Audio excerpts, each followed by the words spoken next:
Okay, good morning everyone, and I hope everybody can see and hear the presentation. Thank you very much to Biolog for inviting me to give this presentation here today. And I'll be talking to you about metabolic virulence determinants in Haemophilus influenzae, which is the organism that my lab works with mostly. Before we get started, I want to briefly introduce my team, which is particularly Jennifer Hosmer and Marufa Nasreen, who've done most of the experimental work for this project, and also my various collaborators without whom we could not have done this project.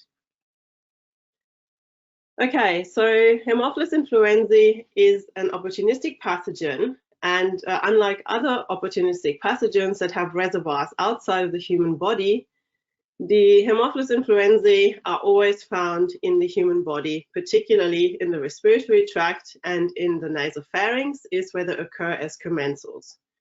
So basically they are permanent inhabitants of the respiratory tract, but as long as they are in the nasopharynx, they are not causing disease and they occur as part of the normal microbiome in the nasopharynx. But as soon as they are displaced, we find that they cause acute diseases such as otitis media, particularly in children, sinusitis, conjunctivitis, and is also a major cause of community-acquired pneumonia. Additionally, any kind of disease where the function of the human lung tissue is compromised, Haemophilus influenzae also tends to infect this lung tissue and cause acute episodes or exacerbations. Particularly in chronic obstructive pulmonary disease, we find that a large proportion of the exacerbations are driven by Haemophilus infections, and in cystic fibrosis, Haemophilus influenzae is an early colonizer. So it kind of paves the way for the typical Pseudomonas aeruginosa infections that are associated with cystic fibrosis, particularly in older patients. We find Haemophilus infections affect the progression of asthma and bronchiectasis. And most recently, Haemophilus has also emerged as causing infectious sequelae in recovering COVID-19 patients. So it is very versatile in the kind of diseases that it's causing, and it seems to be linked to issues with proper function of the human respiratory epithelia. So we have, as the only known niche for this bacterium, the human body, and particularly the respiratory tract, and we have extremely high carriage rates. Children are usually infected before they turn 2, and even in adults, most of us will carry a Haemophilus influenzae asymptomatically in our nasopharynx at most times. So I would suspect that about 50% at least of the current audience are carrying a Haemophilus strain asymptomatically at this point in time. Like most bacteria that have are associated with lots of diseases, there's regular treatment with antibiotics, and the strains that are isolated in the clinical practice are increasingly resistant to beta-lactam antibiotics, but we have also seen emergence of multi-drug resistant strains in the past 5 to 10 years, and we have an isolate library here from Australia where we can confirm that there are more and more isolates that are resistant to more than one drug. Additionally, the non-typable strains of Haemophilus, which are the most common clinical isolates today, are causing increasingly severe diseases. Traditionally, the non-typable or NTHi strains were regarded as being fairly benign and not causing severe disease, whereas the encapsulated capsule type B strains, or HIB, were regarded as being the main drivers of severe disease. Since the introduction of the very effective HIB disease, this niche that the HIB was taking up has become vacated, and the non-typable strains seem to be taking over, and we're seeing that increasingly they are also causing invasive disease, so going on from the respiratory tract infections to causing systemic disease, such as blood infections and septicemia. Treating these strains or finding a vaccine is quite difficult because not only do they lack the antigenic capsule, they also have a very high genetic diversity. And on top of that, the surface factors underlie genetic switching mechanisms by which the bacteria can alter the appearance of their cell surface. And that makes it very difficult to find a stable vaccine target. So I'm telling you this because My priority in research is often metabolism, and we have actually asked the question here whether there's a link between NTHi metabolism and virulence. And when we first started working with this, I have worked a long time in environmental microbiology, and most of those bacteria are grown in defined media, so we know exactly what we put into the media. Whereas Haemophilus, when it's isolated, it's normally isolated using something called brain-heart infusion or a chocolate agar. So a very, very rich media containing lots of very proteinaceous extracts from organs. And essentially, we don't quite know what Haemophilus prefers as a carbon source as a result. There are a few formulations for defined media for Haemophilus influenzae, and we have used them, but there was no direct study of the nutritional profile of Haemophilus before we started this work. And I would like to introduce you to Jennifer briefly. She did the majority of the experimental work, and the first part of the work was to use a phenotypic microarray and to map out what kind of carbon, phosphorus, and nitrogen sources Haemophilus strains can actually utilize. So for carbon sources, 296 well plates are dedicated in this phenotypic microarray. So that's over 190 different carbon sources that are being mapped. And the technology works by having either carbon sources, excuse me, or phosphorus sources or nitrogen sources in the various wells, and then the bacteria are resuspended in a medium that allows either emission of carbon sources, and then we inoculate into the different wells with different carbon sources, or we have no phosphorus in the medium, and then we can test for different phosphorus sources. The dark color is due to a redox dye that is being used and that monitors the growth. So in this array here, the darker the color, the more intense the growth of the bacteria, and we've translated that into a red to yellow gradient for the visualization of the data. And when we look at it, we used 5 genetically unrelated NTHi strains. And when you look at this profile, glucose, which is a very common carbon source for human cells, obviously, it doesn't play a great role in the NTHi nutrition. And that was quite surprising because that is usually the main carbon source used if we do use a defined medium for Haemophilus growth. Instead, what we find is we have a variety of organic acids, L-Lactate as the most used one, and then a variety of pentose sugars, and also purines and pyrimidines such as uridine, inosine, thymidine, and also adenosine that play a role as major carbon sources. What was nice to see is that there's not a lot of difference in the nutritional profiles between these strains. And the nutritional profile becomes even more interesting when we look at the phosphorus and the nitrogen sources. So this is just the summary of the utilization equivalent to the summary here for the carbon sources. And you can see that for phosphorus, Haemophilus relies very strongly on monophosphates of various purines and pyrimidines. And even as nitrogen sources, purines and pyrimidines are the major compounds that are being utilized. So we have a very strong adaptation of Haemophilus influenzae in terms of its nutrition, and it's not really what we expected to see. And we then asked the question of how this really relates to the respiratory tract. And it's not that easy to find data on metabolites that are available in the human respiratory tract, because obviously it's very invasive to try and get this kind of sample from a human. And very often data is available for, say, sputum or lavage samples. But in 2018, a study was published that used absorption strips to map the metabolome of the nasal passages as well as the bronchial passages. And we then used this study to map against our carbon preferences, and we were able to find that the majority of things that Haemophilus was growing on really well in the phenotypic microarray are also found in the metabolome of the human respiratory epithelia. And additionally, we found NAD and hemin, which is very important for Haemophilus influenzae because it's unable to make either of them and always requires supplementation into the media in order to survive. So what I'm going to show you now is a further investigation that we did into the utilization of lactate and then the utilization of inosine. But before we start with this, I would like to show you what Haemophilus influenzae metabolism actually looks like, because it doesn't look like what we've all become used to from textbooks. While we do have glycolysis and therefore get pyruvate formation from glucose, and that is then converted to acetyl-CoA. At this point here, where we would start to see the TCA cycle, there is essentially a big gap. Haemophilus influenzae strains have lost all the oxidative reactions of the TCA cycle.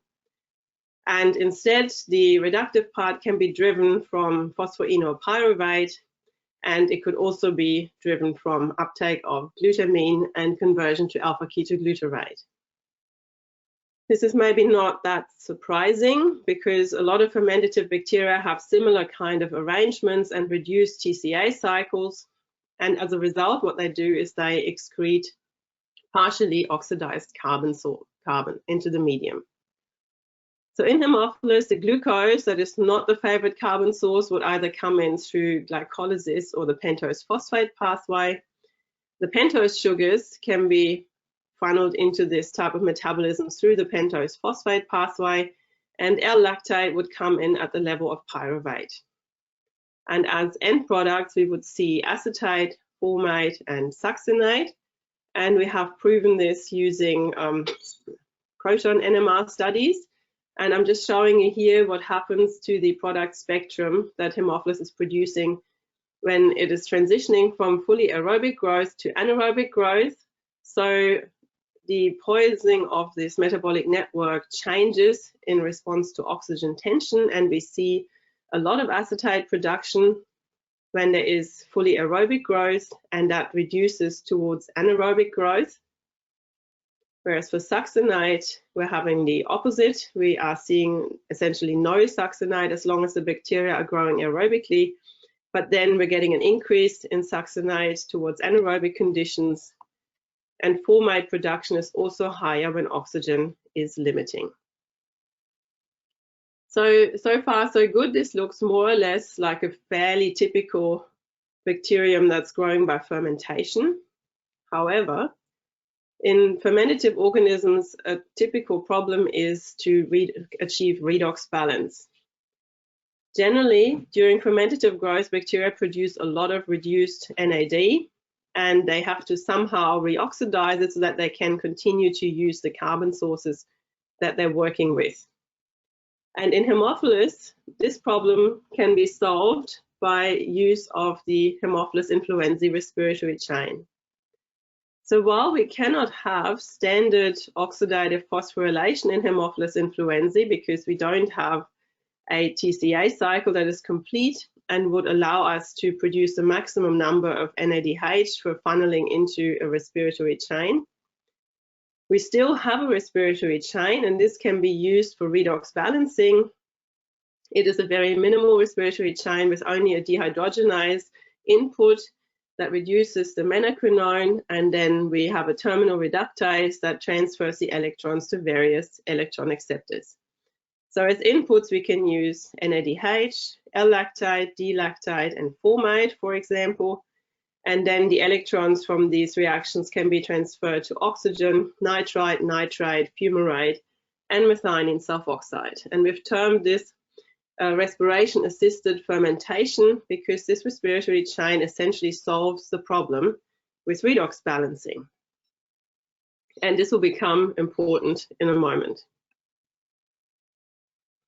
Okay, back to our lactate utilization. So lactate had not really been investigated much as a main carbon source. It was realized that Haemophilus probably can use L-Lactate, but I don't think it was known that it is probably the most used carbon source in this bacterium.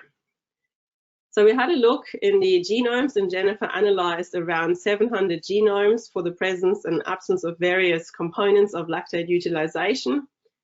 And what I'm showing you here is what is found in well over 95% of the strains, where we have a permease that allows L-lactate uptake. We have a membrane-bound L-lactate dehydrogenase that converts L-lactate to pyruvate, and we have a D-lactate dehydrogenase that's also membrane-bound, and both of those enzymes transfer electrons into the quinone pool. We then have a cytoplasmic enzyme that uses NADH as the substrate and converts pyruvate to D-lactate. And that's equivalent to the enzyme that's found, for example, in E. coli and gives rise to D-lactate as an end product. So we have usually one L-lactate dehydrogenase and two D-lactate dehydrogenases in Haemophilus. So to further understand what is happening with these three enzymes in Haemophilus, we used growth experiments, and in these experiments we were able to show that there is very good growth of Haemophilus with D-L-lactate. And when we just use L-lactate, the growth is also very reliable and stable. And however, D-lactate was unable to support any growth of the bacteria, which raises the questions, why are these two D-lactate dehydrogenases even there? And a similar picture emerged when we looked at the coupling of these carbon sources to respiratory activity using an oxygen electrode. We see very good respiratory activity with L-lactate, but not so much with D-lactate. And glucose that doesn't directly connect to the respiratory chain also only gave very low activity. However, even though the D-lactate dehydrogenases didn't seem to be doing much, we still got gene expression for these enzymes. So we have the DLDE one here and the LDHA here, noting that the LDHA was expressed at very low levels, whereas the L-lactate dehydrogenase and the permease were present or expressed at fairly high levels. And the other thing that was obvious from this graph is we looked at aerobic, microaerobic, and anaerobic conditions. And in most cases, the peak expression was under microaerobic conditions, whereas for the L-lactate dehydrogenase and the permease, we also found significant expression in aerobic conditions. Lastly, we looked at enzyme activities, and they were not identical to the gene expression data, but they did show that for the L-lactate dehydrogenase, we have a profile where we have the highest activity under aerobic conditions, and that then drops off as we have limiting oxygen. And for our two D-lactate dehydrogenases, they were not only present, but they actually increased in expression towards anaerobic conditions. And those are conditions where redox balancing becomes more important. And we then sort of tried this also for Haemophilus grown on a medium containing glucose. And we can see that here the activity of the enzymes is much lower, and we lose this obvious regulatory pattern. Okay, so what does all of this mean taken together? We came up with the following model where L-lactate and the L-lactate dehydrogenase are required to make energy and biomass. So the L-lactate is taken up, it is converted to pyruvate, and from here can be turned either into biomass, or it can be converted into acetate, which I already showed you is produced in large amounts always. And the advantage of this is that it also produces an ATP via substrate level phosphorylation. So we propose that Haemophilus uses this lactate and funnels the majority of it through straight to acetate and makes ATP in the process. Now, normally, most bacteria produce lactate as an end product, and that is because it is more reduced than cell biomass. So for fermentative bacteria, it's a great way to get rid of excess reducing equivalents by using pyruvate and turning it into lactate, thereby reoxidizing some kind of reducing equivalent carrier. And Haemophilus solves this issue that essentially we need to deal with this extra reducing power by connecting the reaction of the L-lactate dehydrogenase to its mini respiratory chain. So the L-lactate dehydrogenase reduces the Q-menaquinone pool, and then Haemophilus uses the BD oxidase that it contains to just respire off the extra reducing power and use oxygen to produce water. The redox loop that we also identified is then driven by the two D-lactate dehydrogenase enzymes. And this is also quite an interesting process because it avoids loss of a valuable carbon metabolite. As I already showed you, D-lactate is not actually produced as an end product in Haemophilus.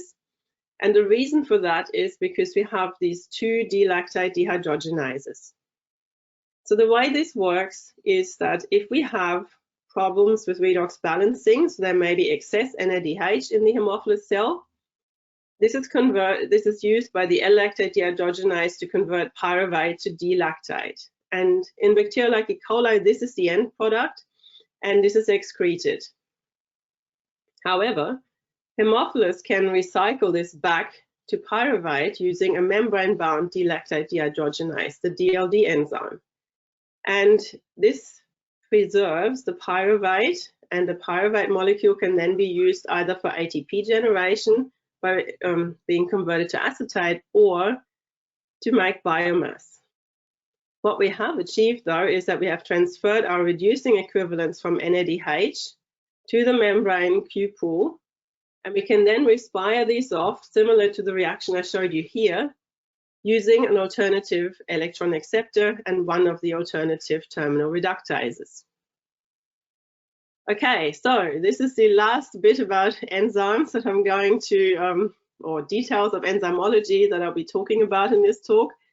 Because while this is really interesting to me, because it's a very smart mechanism to preserve a valuable carbon metabolite and also to be able to use an over-reduced carbon source as the main carbon source for growth. What I haven't told you is whether this has got anything to do with Haemophilus virulence. To try this, we generated a mutant in the L-lactate dehydrogenase, and I would just like to point out that L-lactate is present on a lot of human epithelia because it is an end product of human cell metabolism. So we expect that also in the mouse we will find a lot of L-lactate available for growth of Haemophilus, and when we infect our mice intranasally with either the wild-type strain or the L-lactate dehydrogenase mutant strain, and then monitor the development of bacterial CFUs in the mouse lung, we see that after 24 hours, the mutant starts to show significant attenuation.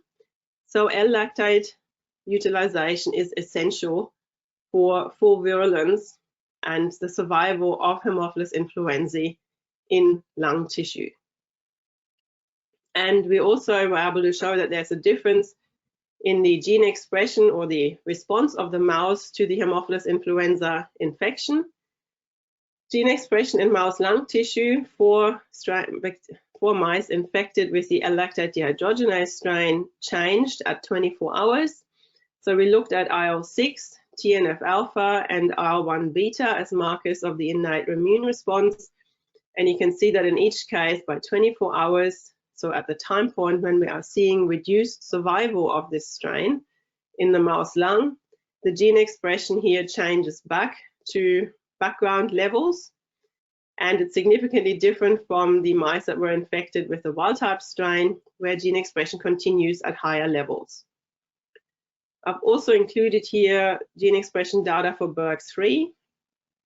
This is an anti-apoptotic protein, and we have shown previously in a different body of work to do with stress resistance in Haemophilus that BERG3 is upregulated in infections with the Haemophilus wild type, and we can see here that it is upregulated in the wild type infection, but again for the mutant it drops at about 24 hours. So very clearly the lactate utilization is very important, but at the same time I think we need to keep in mind that Haemophilus is a bacterium that's completely adapted to the human body, and that is why we are not actually seeing a stable infection here in the mouse lung. To create a stable infection in the mouse lung, we have to create a prior infection either using a virus or sensitizing the mice so that there is already damage to the lung tissue and then we can see a stable population of Haemophilus influenzae developing. However, then it becomes really difficult to judge which part of the results that we obtain are due to the virus infection or the sensitization that came before the actual Haemophilus infection.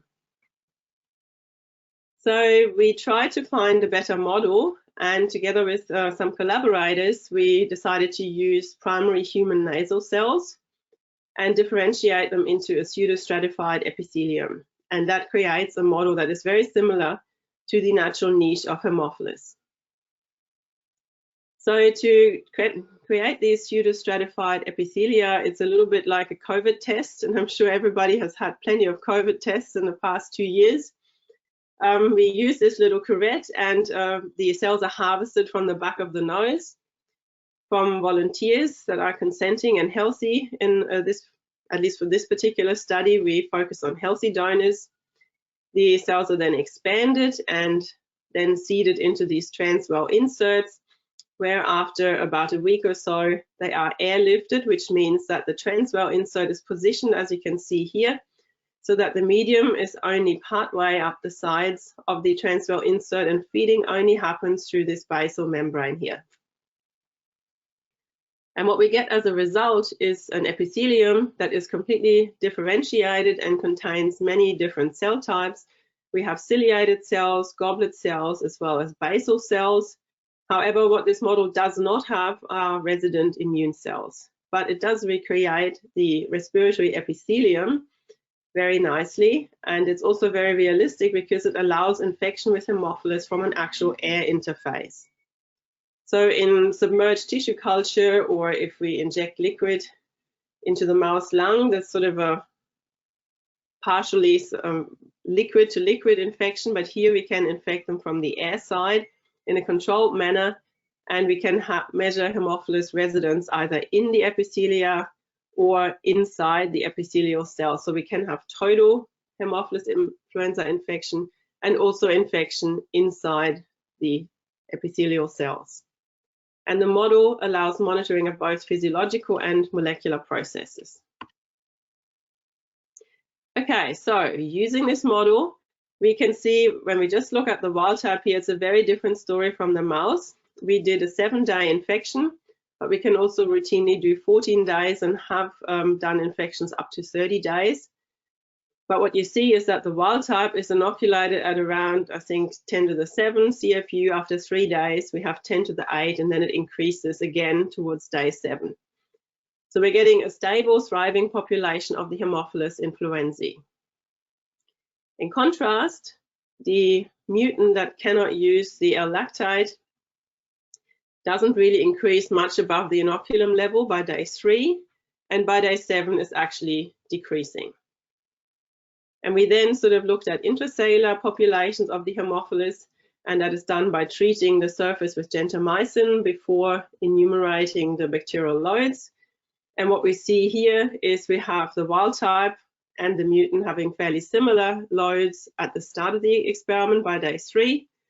By day 7, there's a very clear difference with the wild type thriving intracellularly, but the L-lactate dehydrogenase mutant failing to increase its population size much. And to work out if we could get more details out of this, we decided to use these tiny 96 well plate size epithelia and try to do a competitive infection. And this works also very nicely. We did a one-on-one mix with wild type and LRDD mutant strain, and you can see that already by day 1, there is a significant difference in the bacterial loads, even though they started off being very similar. And then we see the wild type thriving, same as it did in the single infection, and the mutant strain stagnating at around 10 to the 4 cells. And that also worked similarly for intracellular colonization, where we saw the mutant strain actually decreasing and the wild type increasing its population size. The attenuations were about 2,000 times for the total CFU and about 300 times for the intracellular infection. So what I've shown here essentially is that absence of lactate utilization significantly reduces NTHi virulence and intracellular survival, And I think that is interesting because L-Lactate is a ubiquitously available carbon source in the human body, and it has not really been previously recognized as being the carbon source that NTHi prefers to use. Normally, most studies that use defined media have focused on feeding the bacteria some glucose.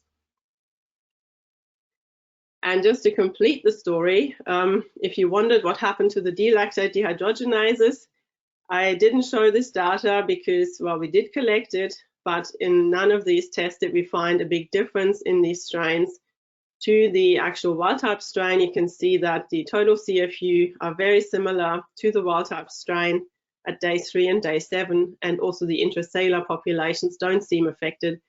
So the D-Lactate dehydrogenases are not required for NTHi virulence.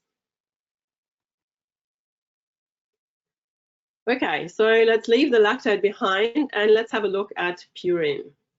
And the question we asked here, do NTHi require purine biosynthesis to survive in the host? I showed you at the start that purines feature prominently as carbon sources, nitrogen sources, and also if phosphorylated as sources of phosphorus.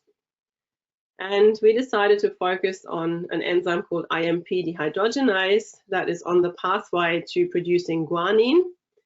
And it's actually the point where the salvage pathway for most purines and the de novo synthesis pathway converge. So if a bacterium doesn't have an IMP dehydrogenase, it becomes a guanine auxotroph. And that was true when we made that mutant strain in Haemophilus influenzae. In defined media, it could only grow with guanine supplementation.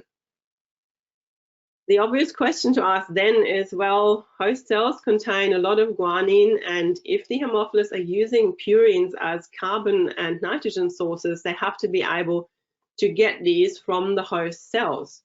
So does this mutant have a defect when it's infecting tissue cells?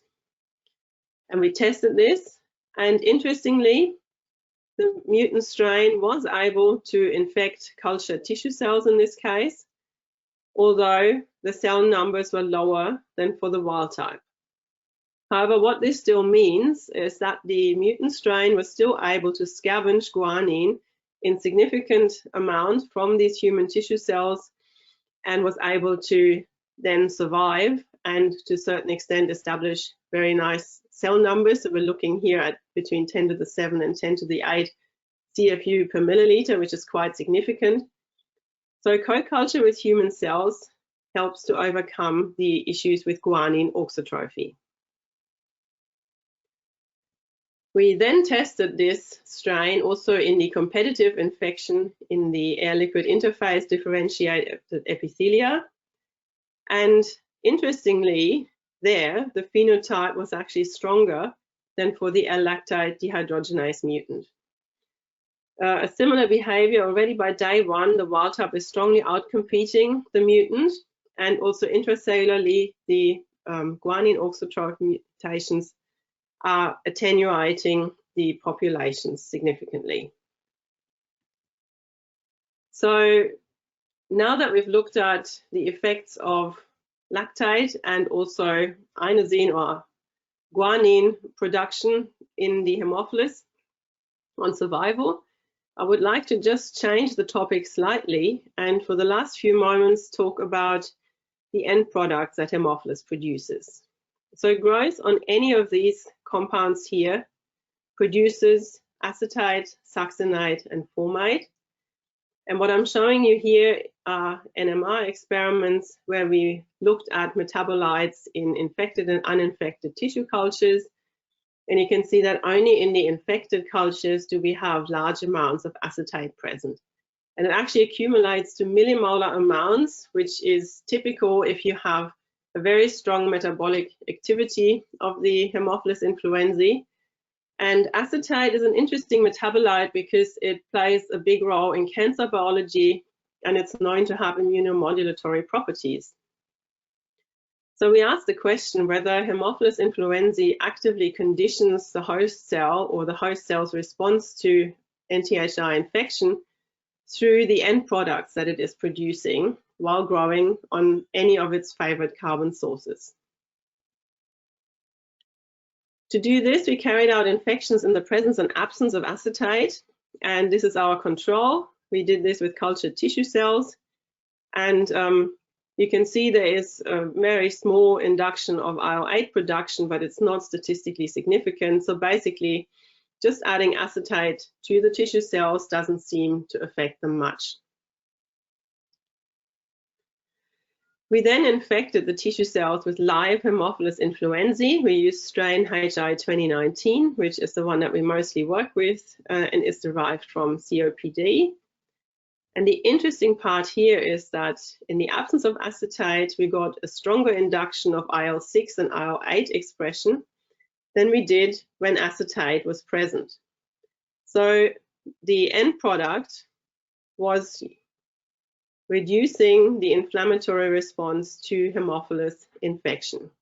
And we added the acetate to the experiment in order to simulate a mature and established infection with the Haemophilus, which is typical of what we find in the human body, where it is constantly living, either in the nasopharynx or in other tissues of the respiratory tract. However, we were wondering what the role of the antigenic determinants of Haemophilus were in this effect. And to do that, we used also heat-killed Haemophilus. So heat-killed Haemophilus has no more metabolic activities, and very interestingly, with this purely antigenic stimulation, we could see that we only had, that this effect was reversed, and we now get similar stimulation, or maybe even a little bit more stimulation, when acetate was present for both IL-8 and IL-6, and IL-1 beta again was only minimally affected. So the difference in this seems to be that we need living Haemophilus influenzae cells to actually get this effect, and that made us ask whether this could be linked to access of Haemophilus to the intracellular niche. And there is this is a small piece of evidence, and we're still working on this, but the LLDD mutant had increased levels of secreted IL-8 in the supernatant from tissue culture infections compared to the wild type, and this is the mutant that is defective in accessing the intracellular niche. So with that, I would like to summarize. So what I've shown you here is that NTHi nutrition is really highly adapted to the human respiratory tract and uses human cell metabolic end products as main carbon sources.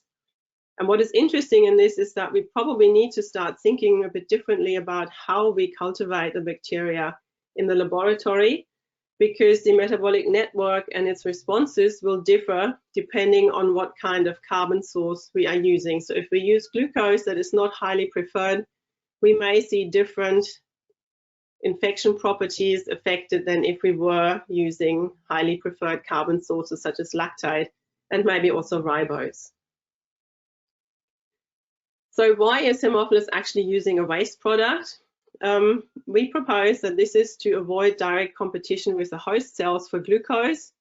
The L-Lactate as an end product is not going to affect the carbon balance or the carbon metabolism of the host cell too much. So it's actually a very clever way to use a carbon compound that can be immediately converted into acetate, providing a lot of ATP in the process, and at the same time not really disturbing metabolism in the host cell. As our data showed, carbon metabolic processes are key for NTHi virulence and survival in the host cells, and that makes them potential drug targets. And we're currently screening for additional targets in the NTHi metabolic network. And what I've also shown you is that with the end products, the NTHi metabolic processes alter the host environment, and that in turn can affect the immune responses to infection. And with that, I would like to thank my team, my various collaborators, and also the funders who provided the money for this work. And I would like to thank you for your attention, and I'm going to take some questions. Thank you.